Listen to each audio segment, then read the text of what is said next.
Muy buenos días. Otra mañana más, podemos decir, nuevas son cada mañana. Vamos a ver la palabra de Dios donde está en el día de hoy su meditación.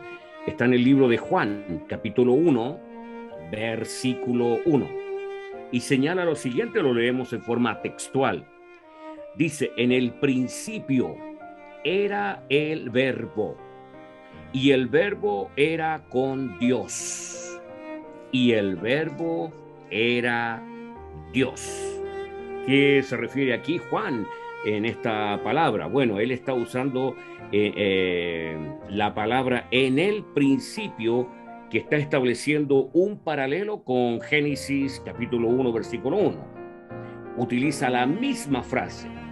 Juan utilizó estas palabras en un sentido absoluto para hacer referencia, por supuesto, al universo material de tiempo y espacio. Después dice era. En el principio era. ¿Qué significa eso? El verbo resalta la existencia eterna del verbo. ¿Y quién es? Jesucristo, nuestro Señor. Antes que existiera el universo, la segunda persona de la Trinidad de Dios siempre existió y siempre fue. Bueno, esta palabra se utiliza en contraste con la expresión fue hecho o fueron hechas, que sale ahí en el versículo 3, que apunta hacia un comienzo definido en el tiempo. Debido a que el tema de Juan es la persona de Jesucristo como Dios eterno y segunda persona de la Trinidad, él no incluyó una genealogía como lo hicieron el libro de Mateo y Lucas, aunque en términos de su humanidad, la humanidad de Jesús contaba con una genealogía humana, y en términos de su deidad, él no tuvo genealogía en absoluto. Y ahí viene ahora la palabra, en el principio era el verbo, la palabra verbo. Juan prestó el uso del término verbo no solo del vocabulario del Antiguo Testamento, sino también de la filosofía griega, en la que este término era en esencia impersonal y aludía al principio racional de razón divina, por ejemplo, mente o incluso sabiduría. Sin embargo, Juan imbuyó ese término con significados propios del Antiguo Testamento y de la teología cristiana, donde la palabra de Dios trae a existencia el mundo y, por supuesto, donde la palabra de Dios es su expresión poderosa de sí mismo en creación, en revelación y salvación. Juan aplicó el término como referencia exclusiva a la persona de Jesucristo. Él eligió este concepto porque tanto judíos como griegos estaban familiarizados con esto, el verbo. Y después añade el texto, el verbo era con Dios. El verbo, como la segunda persona de la Trinidad de Dios, había estado en comunión íntima con Dios el Padre durante toda la eternidad. Qué interesante todo esto.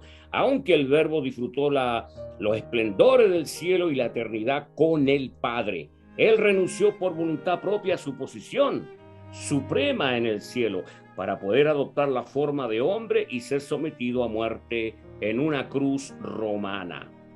Y termina diciendo el texto, era Dios. La conjugación griega recalca que el verbo poseía toda la esencia o los atributos de la deidad, es decir, Jesús, el Mesías, era Dios a plenitud, incluso en su encarnación al despojarse o vaciarse de sí mismo. Él no dejó de ser Dios nunca, sino que adquirió el cuerpo y la naturaleza de un ser humano auténtico y por voluntad propia. ¿Está escuchando eso? Se abstuvo de hacer un ejercicio independiente de sus atributos divinos. Siempre Jesucristo, el Señor, se sometió a la voluntad de su Padre mientras estuvo ocupando un cuerpo humano y a la voluntad del Espíritu Santo. Fue obediente en todo, a pesar de los atributos y el poder que tuvieron. Jesucristo, nuestro Señor, para nosotros es nuestro mentor, nuestro guía, nuestro maestro. Jesucristo es todo para nosotros. ¿Lo es para usted? Haga de Jesucristo el Señor, su Señor, su Salvador, su Redentor, aquel Verbo. El Verbo era Dios y el Verbo estaba con Dios. ¿Qué le parece? Ahora, si usted tiene alguna necesidad, algún problema por el cual usted quiere que nosotros oremos a nuestro Dios, al Verbo, a Jesucristo el Señor, hay una dirección ahí en la pantalla para que usted nos envíe su necesidad, su petición, y estaremos orando a nuestro Dios. Que Dios le bendiga y tenga un muy buen día.